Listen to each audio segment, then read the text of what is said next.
family. Let's go for production. Sedikit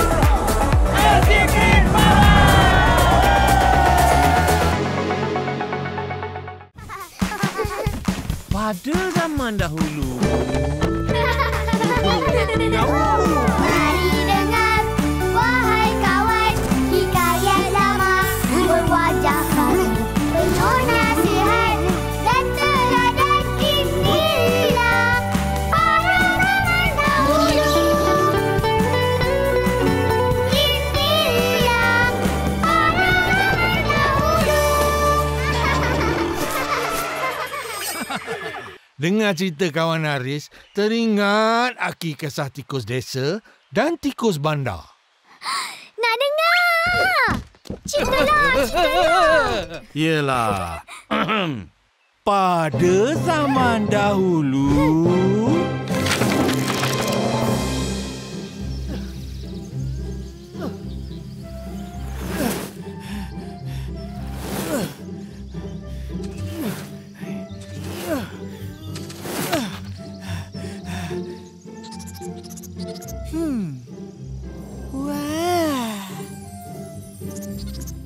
Wah, banyaknya makanan.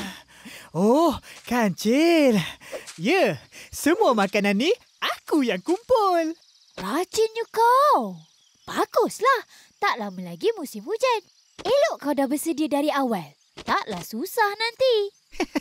Sebenarnya, saudaraku dari bandar nak datang. Jadi, aku siapkan makanan ni semua untuk dia. Oh, ya ke? Ha-ha, dia dah lama tinggal di bandar. Dia mesti rindukan makanan ni semua. Saudaraku, tikus bandar ni adalah idola aku.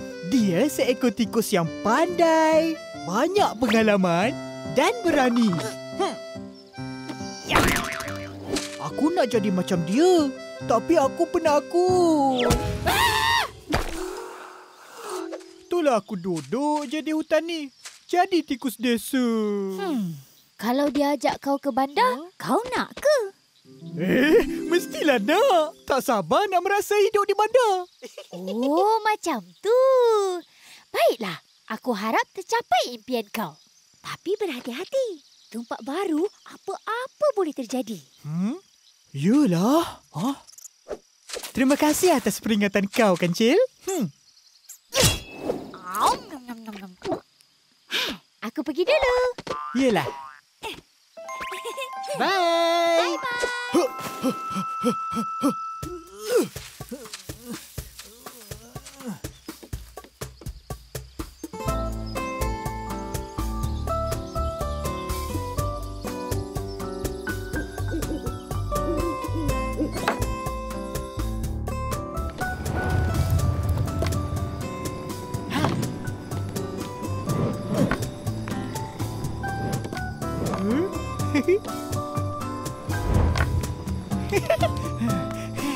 Wah, cantik.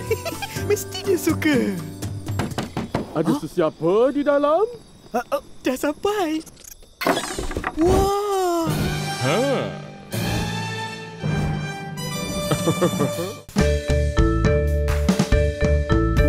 Teringat Aki kisah tikus desa dan tikus bandar. Wah, banyaknya makanan.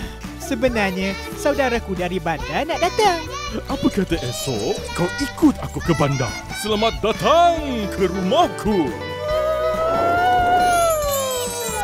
Banyaknya keju.